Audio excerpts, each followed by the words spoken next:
अस्सलामुअलैकुम बिस्मिल्लाहिर्रहमानिर्रहीम। जैसा कि आप सब जानते हैं कि हमने चैप्टर नंबर 2 उसकी थ्योरी कंप्लीट कर ली हुई है और हमारे न्यूमेरिकल्स और शॉर्ट क्वेश्चंस रह गए थे एक्सरसाइज के कुछ। तो आज के लेक्चर में न्यूमेरिकल्स करेंगे। तो न्यूमेरिकल्स के बाद आपका नेक्स्ट लेक्चर होगा आपके शॉर्ट क्वेश्चंस, जो रिमेनिंग शॉर्ट क्वेश्चंस हैं हाफ़ आपने कर लिए हैं और हाफ़ आपके रहते हैं एक्सरसाइज के शॉर्ट क्वेश्चंस, वो हम नेक्स्ट लेक्चर में करेंगे और इसके साथ ही हमारा चैप्टर नंबर 2 कंप्लीट हो जाएगा। तो चलें आज के लेक्चर के की तरफ बढ़ते हैं। आज हमने न्यूमेरिकल प्रॉब्लम्स जो आपकी एक्सरसाइज की हैं वो आपने कवर करनी है। न्यूमेरिकल प्रॉब्लम आपकी 2.7 टू 2.15 ये है आज का आपका टारगेट। Numerical problem 2.7 to 2.15। तो चलते हैं फर्स्ट न्यूमेरिकल प्रॉब्लम के ऊपर। तो उसने कहा है find the angle between the two vectors. A vector आपको ये दे दिया 5i plus J and B vector आपको दे दिया 2i प्लस 4j। तो इसके सेंटर में आपने टू वेक्टर्स दिए हुए हैं, आपको उनके सेंटर में आपने एंगल फाइंड आउट करना है। तो ए वेक्टर है आपका 5i प्लस जे और बी वेक्टर है आपका 2i प्लस 4j। आपने एंगल फाइंड आउट करना है और यही क्वेश्चन आपको सेकेंड ईयर में मैथ में वेक्टर्स का चैप्टर है, वहाँ 7.4 एक्सरसाइज में भी यही क्वेश्चन आपको सॉल्व करने के लिए आएंगे। तो अगर आपने इधर सीख लिए तो आपका वो भी आपको क्लियर हो जाएगा। तो अगर आपको टू वेक्टर्स के सेंटर में एंगल फाइंड आउट करना हो तो आप सिंपल, आपने पढ़ा हुआ है ए डॉट बी थीटा, आपने बेसिकली फाइंड आउट करना है। तो ए डॉट बी आपने पढ़ा हुआ है A B cos of theta. अब आपने कॉज ऑफ थीटा इधर रखा, ऊपर ए डॉट बी और नीचे आ गया ए मैग्नीट्यूड और बी मैग्नीट्यूड। और अगर आपने थीटा निकालना है तो लास्ट स्टेप क्या होगा आपका, cos inverse A dot B over A magnitude B magnitude. ऐसे आप कर लेंगे। यानी आपको रिक्वायर्ड क्या है, ऊपर आपका डॉट प्रोडक्ट आपके पास आना चाहिए और नीचे आपने दोनों ए और बी दोनों की मैग्नीट्यूड फाइंड आउट करनी है। तो A dot B find out करने के लिए ए वेक्टर क्या है आपका 5i plus J dot B vector है आपका 2i प्लस 4j।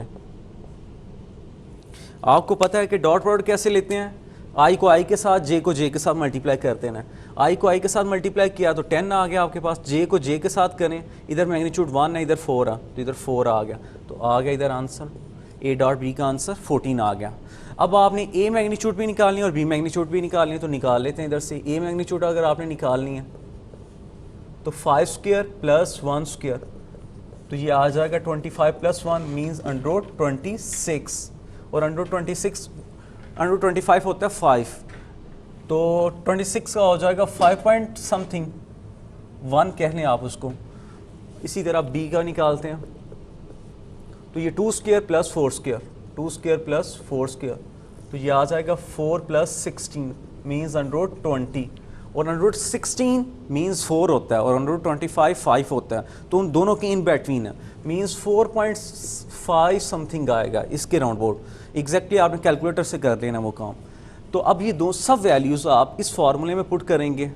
ये फार्मूला ए डॉट, इधर ऊपर cos inverse A dot B का आंसर आपका 14 है और ए मैग्नीट्यूड 5.1 है और बी मैग्नीट्यूड आपकी 4.5 समथिंग है। आप कैलकुलेटर यूज़ करेंगे, इन दोनों को मल्टीप्लाई करेंगे, 14 पे डिवाइड करेंगे और कॉज इनवर्स ले लेंगे, तो आपका थीटा आ जाएगा इधर, ऐसे आंसर आ जाएगा। तो ये है आपका फर्स्ट न्यूमेरिकल। आगे चलते हैं न्यूमेरिकल नंबर 2.8 के ऊपर। तो उसने कहा है find the work done when the point of application of the force, आपको फोर्स दी हुई है 3i plus 2j moves in a straight line from the point 2 - 1 to the point 6 4, और ये आपको 2 पॉइंट्स दिए हुए हैं। तो चलें चलते हैं न्यूमेरिकल नंबर 2.8 में आपको फोर्स दी गई है 3i प्लस 2j और आपको पॉइंट दिया गया फर्स्ट ए पॉइंट, उसको कंसिडर कर लेते हैं, वो है 2 - 1 और बी पॉइंट है आपका 6 4। अब इन पॉइंट से हम पोजीशन वेक्टर निकाल लेते हैं। तो मैं ए का पोजीशन वेक्टर उसको कह देता हूँ आर ए, वो आपका हो जाएगा 2i - j और बी का हो जाएगा आपका 6i प्लस 4j। आपको बेसिकली वर्क डन आपने निकालना है, फाइंड आउट करना है बेसिकली आपने वर्क डन। और वर्क डन में आपको पता है कि दो चीज़ें आपके पास होनी चाहिए, क्योंकि फॉर्मूला वर्क डन क्या बताता है, W is equal to F dot D, means force होनी चाहिए आपके पास और डिस्प्लेसमेंट वेक्टर होना चाहिए आपके पास। तो डिस्प्लेसमेंट वेक्टर निकालने के लिए आपने क्या करना है, आपने ले लिया इन दो पॉइंट्स का R B minus R A. R B है आपका 6i plus 4j minus 2i minus j। तो ये आ गया 6i plus 4j minus 2i plus j। तो ये आपके पास आ जाएगा, i में से i को माइनस करें तो 4i, j में j को प्लस करें तो 5j। ये आपके पास आ गया। अब आपने वर्क डन निकालना है। वर्क डन निकालना है तो सिंपल आपके पास फार्मूला क्या होता है वर्क डन का, एफ डॉट डी। तो एफ है आपके पास 3i plus 2j dot D है आपके पास 4i प्लस 5j। और डॉट प्रोडक्ट में कैसे सॉल्व करते हैं, i को i के साथ, j को j के साथ, i को i के साथ, j को j के साथ। तो 3 इंटू 4 12, 2 इंटू 5 10, तो ये आ जाएगा आपके पास 22। अगर आपको यूनिट नहीं दिए गए साथ, जैसे वर्क डन का होता है न्यूटन मीटर या जूल लिखा जाता है, तो अगर वो नहीं आपके साथ तो सिंपल आप यूनिट्स लिखेंगे वर्ड साथ, तो ये आ जाएगा आपका वर्क डन 22 यूनिट्स होगा। तो ये था आपका सेकंड न्यूमेरिकल। अब थर्ड न्यूमेरिकल की तरफ चलते हैं। थर्ड न्यूमेरिकल 2.9 है। 2.9 न्यूमेरिकल में आपसे पूछा गया show that the three vectors आपको दे दी गए हैं i प्लस जे प्लस के। ये फर्स्ट वेक्टर है, 2i माइनस 3j प्लस के, ये आपके पास सेकंड वेक्टर है। और 4i plus J minus 5k are mutually perpendicular. तो उसने ये बात कही है कि ये तीनों वेक्टर्स आपस में म्यूचुअली परपेंडिकुलर हैं। तो ये लिख लेते हैं इधर। ए वेक्टर है आपके पास i प्लस जे प्लस के, बी वेक्टर है आपके पास 2i माइनस 3j प्लस के, थर्ड वेक्टर आपको दिया गया 4i plus j minus 5k। तो ये आपके पास थ्री वेक्टर्स दिए गए हैं और उसने कहा है कि ये तीनों वेक्टर्स म्यूचुअली परपेंडिकुलर हैं। तो याद रखें कंडीशन क्या है म्यूचुअली परपेंडिकुलर की। कोई भी आपको वेक्टर्स दिए जाएं 2 या 3, अगर उसने कहा है म्यूचुअली परपेंडिकुलर, तो इट मींस उनका अगर हम डॉट प्रोडक्ट लें तो उनके डॉट प्रोडक्ट का आंसर हमेशा ज़ीरो आएगा। और अगर ज़ीरो ना आए तो इट मींस वो दोनों वेक्टर्स आपके म्यूचुअली परपेंडिकुलर नहीं होंगे, मींस 90 डिग्री का एंगल उनमें नहीं होगा।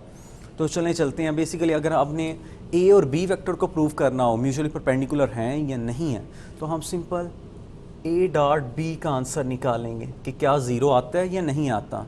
और अगर हमने प्रूव करना हो बी और सी म्यूचुअली परपेंडिकुलर हैं या नहीं, तो बी और सी का डॉट प्रोडक्ट ज़ीरो आना चाहिए। और अगर हमने प्रूव करना है ए और सी म्यूचुअली परपेंडिकुलर हैं या नहीं, तो फिर ए डॉट सी का आंसर ज़ीरो आना चाहिए। तो ये वन बाय वन आपने सारे ये फाइंड आउट करने हैं, क्या इन सब का आंसर ज़ीरो आता है या नहीं आता। और अगर आ गया तो वो म्यूचुअली परपेंडिकुलर होगा। मैं एक करूँगा, बाकी दो आप खुद कर लेंगे।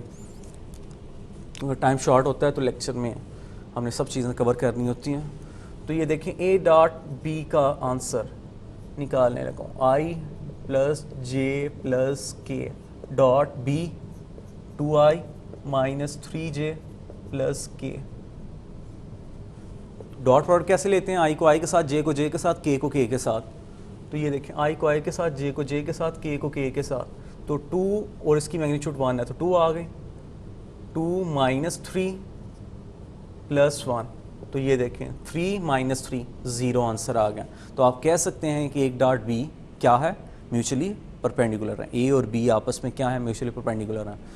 तो शॉर्ट फॉर्म में चलें वो भी कर लेते हैं। बी डॉट सी निकालना हो तो बी और सी, आई को आई के साथ मल्टीप्लाई करें तो 8 आ गया, जे को जे के साथ करें तो -3 आ गया, के को के साथ करें तो -5। 8 माइनस 8 क्या हो जाएगा, 0। तो बी डॉट सी का आंसर भी क्या आ गया आपका, 0। अगर ए डॉट सी निकालना हो, ए और सी यानी ए और सी वेक्टर, अब इन दोनों को आपस में मल्टीप्लाई करें।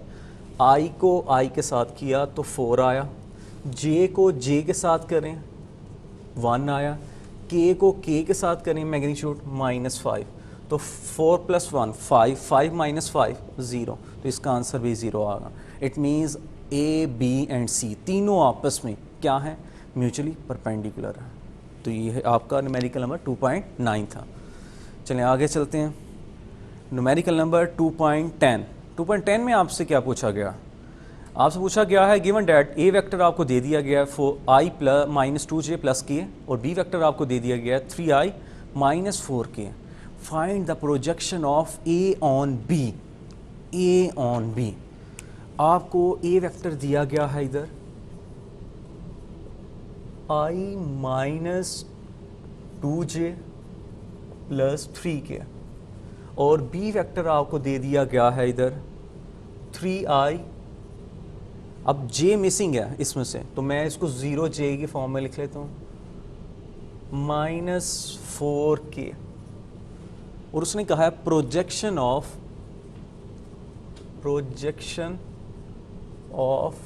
ए on B. A on B ये आपने फाइंड आउट करनी है। जब आपको प्रोजेक्शन कही जाए ए ऑन बी तो it means A cos theta find out करना है, और अगर कहा जाए projection of B on A तो it mean B cos theta आपने फाइंड आउट करना है। तो यहाँ आपका टारगेट क्या है, आपने निकालना है ए कॉस थीटा आपने फाइंड आउट करना है। तो ये कहाँ से आएगा, ये आपने पढ़ा हुआ है ए डॉट बी का आंसर होता है ए बी कॉस थीटा। अब आपने ए कॉस थीटा निकालना है तो बी को साइड पे कर दें, ए कॉस थीटा ऐसे आपने ए कॉस थीटा निकालना है। इट मीन्स आपका A dot B over B magnitude, ये आंसर होगा। आप ए डॉट बी निकालेंगे और बी मैग्नीट्यूड निकालेंगे, दोनों की वैल्यू इधर पुट कर देंगे तो आपका आंसर आ जाएगा। तो ये देखें हम ए डॉट बी निकालते हैं। ए डॉट बी निकालना है वैसे ही, आई को आई के साथ, जे को जे के साथ, के को के के साथ। तो 3 + 0 -12, तो ये आ जाएगा -9। ए डॉट बी का आंसर आ गया आपका -9। अब आपको चाहिए नीचे बी मैग्नीट्यूड, बी वेक्टर की मैग्नीट्यूड निकालें। ये 3² + 0² -4², 9 + 0 + 16, तो ये आ गया आपका √25 और ये होता है 5। नीचे मैग्नीट्यूड आपके पास 5 आ गया। आप दोनों की वैल्यू इधर पुट कर दें। आई डॉट बी का आंसर आपका आया -9 और बी मैग्नीट्यूड 5, तो ये आपका आंसर है -5, 9/5, ये आपका आंसर होगा। चलें आगे, न्यूमेरिकल नंबर 2.11। इसमें आपसे क्या पूछा गया है, आपको 3 वेक्टर्स दिए गए हैं A B C are, 4 unit north, 3 unit west and 8 unit east respectively. Describe carefully A cross B. तो ये आपको डायग्राम से कंसेप्चुअली समझाना है, वो आपने डायग्राम देखनी है, इसको समझना है। ये आपको क्या बताया गया इस स्टेटमेंट में, क्वेश्चन में आपसे पूछा क्या गया। सबसे पहले हम बना लेते हैं डायरेक्शंस। ये फॉर एग्जांपल ये आप मेरा ईस्ट है, ये वेस्ट है, ये नॉर्थ है और ये आपका साउथ है। उसने बात कही है इधर कि आपका जो ए वेक्टर है वो 4 यूनिट नॉर्थ है, तो मैं इधर बना लेता हूँ। ये फॉर एग्जांपल आपका 4 यूनिट ए वेक्टर है, ये नॉर्थ की तरफ। दूसरा उसने कहा बी वेक्टर है 3 यूनिट वेस्ट, तो वेस्ट ये है, तो बना लेते हैं इधर। ये आपका 3 यूनिट, ये बी वेक्टर है यहाँ 3 यूनिट्स। और उसने कहा थर्ड वेक्टर जो है आपका सी वेक्टर वो 8 यूनिट ईस्ट है, तो ये आपका 8 यूनिट आ गया। सी वेक्टर जो है 8 यूनिट्स ईस्ट, ये आ गया। अब आपने a part, b part, c part calculate करना है। ए पार्ट में आपसे पूछा गया है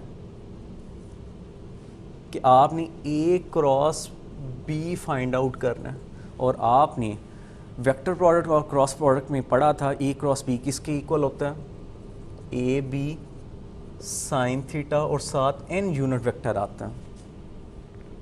अब ये देखें ए की मैग्नीट्यूड इधर क्या है, यहाँ देखें ए की मैग्नीट्यूड 4 है तो वो 4 पुट किया मैंने, बी की क्या है 3 है, साइन थीटा, थीटा क्या होगा इन दोनों में देखें ए और बी में एंगल क्या बन रहा है 90 का, तो साइन 90 मैंने पुट किया इधर, साथ एन यूनिट वेक्टर आ गया। अब साइन 90 होता है 1 और 4 इंटू 3 12, तो ये आ जाएगा 12 एन यूनिट वेक्टर ऐसे।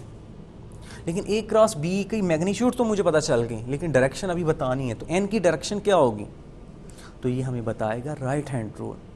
राइट हैंड रूल क्या कहता था, राइट हैंड रूल कहता है curve your finger in the direction of rotation.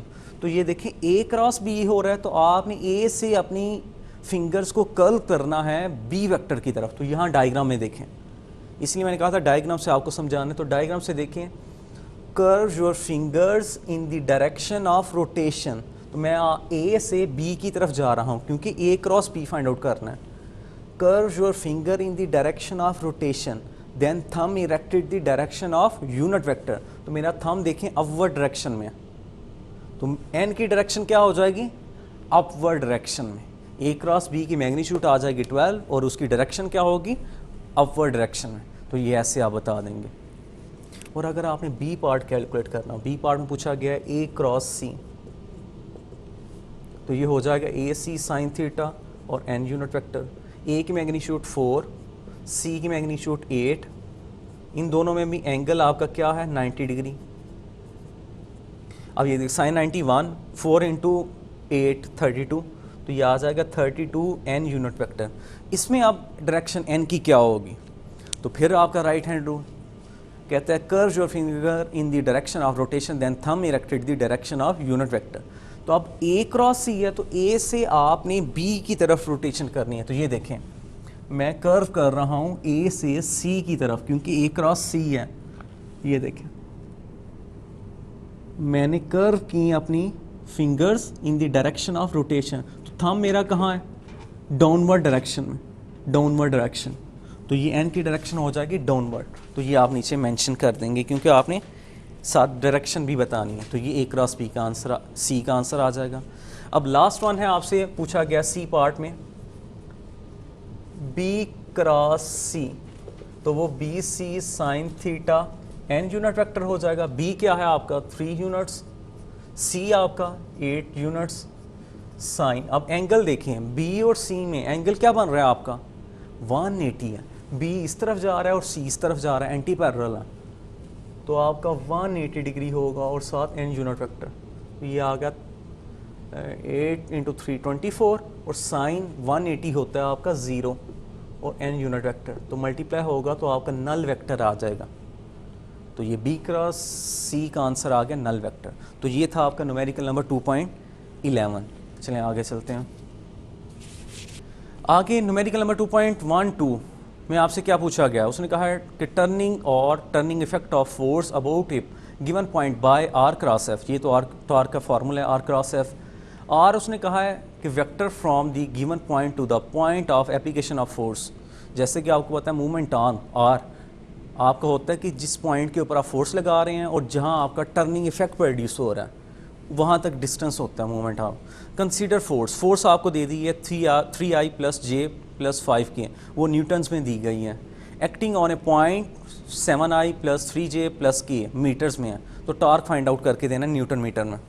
तो ये तो सिंपल है, ये आपको जस्ट मैं बता देता हूँ। ये देखें 2.12 इसमें आपको फोर्स दी गई है -3i plus J plus 5k और आपको पोजीशन वेक्टर r दे दिया गया है 7i plus 3j plus k।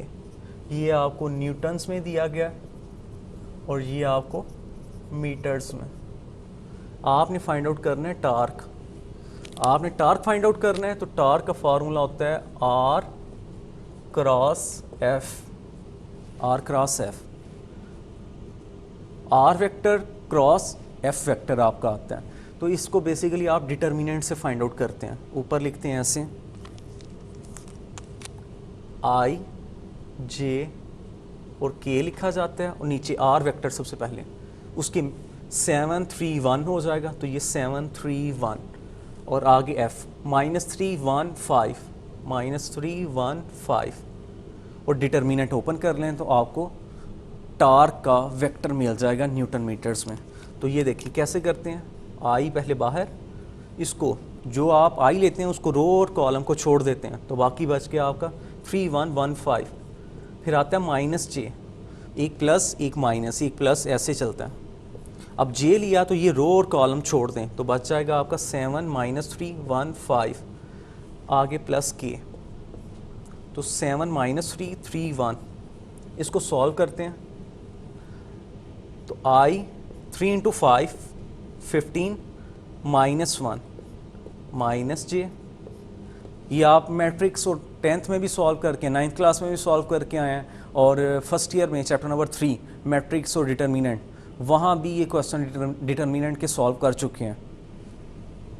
7 × 5 35, आगे -3 × 1, आपका -3 आ जाएगा, वो +3 हो जाएगा। 7 × 1 7 प्लस 3 × 3 वो आपका 9 आ जाएगा, ये ऐसे आ गया। अब ये देखें इधर से फाइनल आंसर क्या आ जाएगा, 14i - 38j प्लस 16k, ये आपका आ गया। और साथ आपने यूनिट लिखना है न्यूटन मीटर, क्योंकि टार्क का यूनिट, टार्क एक वेक्टर क्वांटिटी है और उसका यूनिट उसने कहा था न्यूटन मीटर में मेजर करें, तो ये वेक्टर आ गया, ये आपका आंसर होगा। तो ये था न्यूमेरिकल नंबर 2.12। तो आपकी छोटे छोटे से और 3 रह गए न्यूमेरिकल। आगे आपसे जो पूछा गया है न्यूमेरिकल नंबर 2.13 में, वो रिजेंबल करता है आपका 2.12 के साथ। उसमें आपको ए और बी पार्ट दिए गए हैं और वो बेसिकली आपका यही है जो न्यूमेरिकल नंबर 2.12 था, वो उससे रिजेंबल करता है।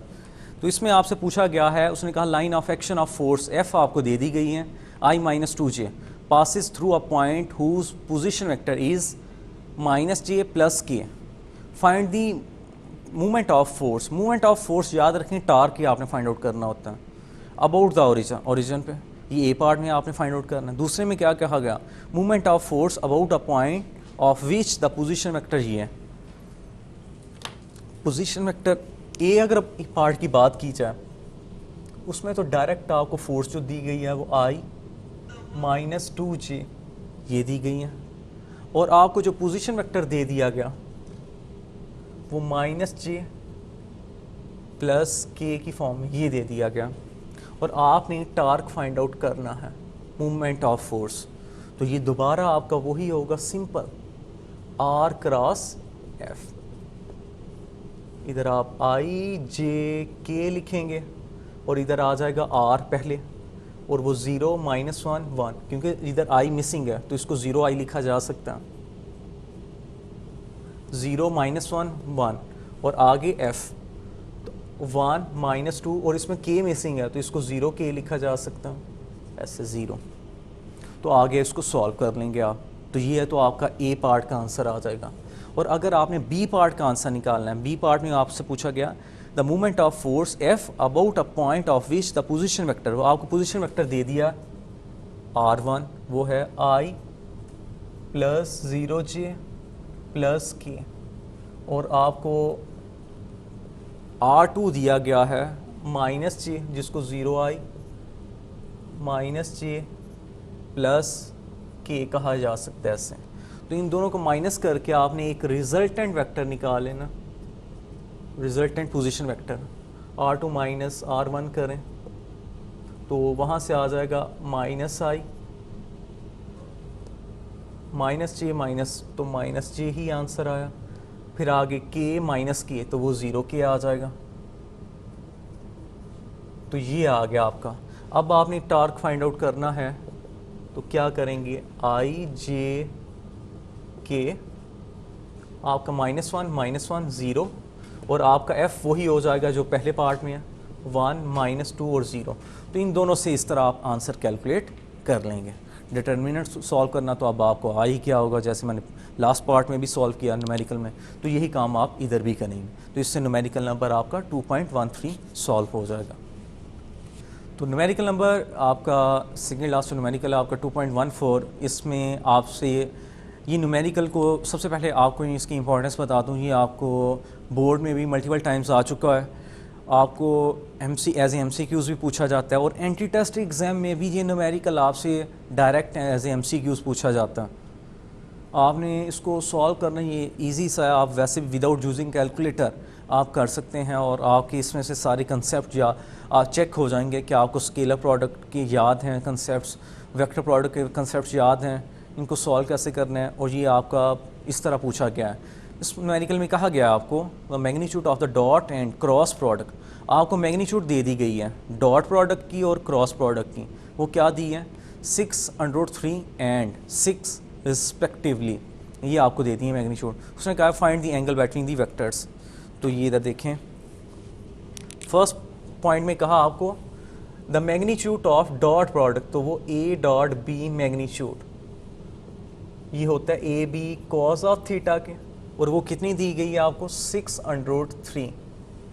और आगे उसने कहा है cross product, the magnitude of the cross product, वो क्या होगी A क्रॉस B, उसकी मैग्नीट्यूड वो होता है AB साइन थीटा और साथ n यूनिट वेक्टर आता है, और वो आपको दे दी गई है 6। आपने फाइंड आउट करना है एंगल, इसके सेंटर में एंगल फाइंड आउट करना है। तो आपने एंगल फाइंड आउट करना है तो आप कैलकुलेटर के बगैर कैसे कर सकते हैं, अगर आप साइन ओवर कॉस में कन्वर्ट करके उसको टेन में कन्वर्ट करना चाहते हैं तो इसकी मैग्नीट्यूड को ऊपर रखें, इसकी मैग्नीट्यूड को नीचे डिवाइड करें। ये देखें AB sine theta, left hand side को लेफ्ट हैंड साइड पे डिवाइड करें AB कॉस ऑफ थीटा। अब ये देखें इसकी मैग्नीट्यूड AB साइन थीटा की वो ऊपर आ जाएगी, दूसरे की नीचे आ जाएगी 6√3 ऐसे। AB के साथ कैंसिल हो जाएगा, साइन ओवर कॉस आपका 10 होता है, 6 से कैंसिल हो जाएगा ये 1/√3, और थीटा आपका इधर रहा और tan इनवर्स 1/√3, और tan इनवर्स 1/√3 कहाँ होता है, तो वो आपका एंगल आपका 30 डिग्री पे होता है। ये आप मैथमेटिक्स में टेबल्स अगर आपने याद किए हों तो वहाँ से, क्योंकि ये देखें साइन आपका 30 डिग्री होता है 1/2, कॉस 30 होता है आपका √3/2। तो जब आप इन दोनों को डिवाइड करें तो आपकी नीचे वाले डिनोमिनेटर कैंसिल आउट हो जाते हैं, तो बच क्या जाते हैं 1/√3, जो इसका किसके इक्वल आ जाएगा tan थीटा के, और वो रिवर्स में जाके 30 डिग्री।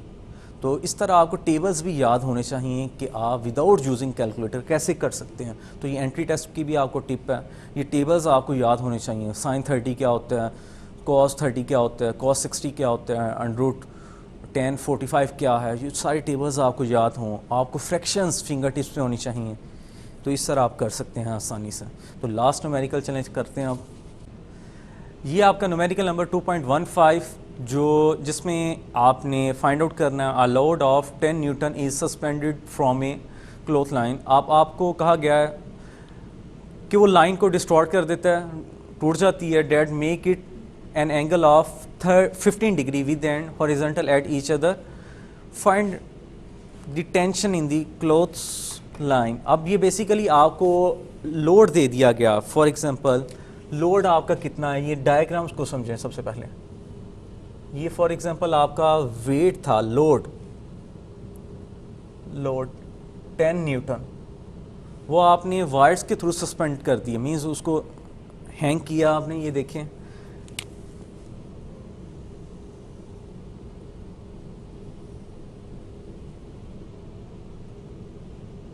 ऐसे, ये वेट है, तो वेट आपका डाउनवर्ड लगना है, ऐसे डाउनवर्ड फोर्स लगाएगा उसको नीचे की तरफ। तो टेंशन आपकी इन स्ट्रिंग्स के अंदर आनी है ऐसे अपवर्ड डायरेक्शन में। इसमें देखें आपके 2 कंपोनेंट्स आ जाएंगे, एक आपका हॉरिजॉन्टल कंपोनेंट आ जाएगा, एक आपका वर्टिकल कंपोनेंट आ जाएगा।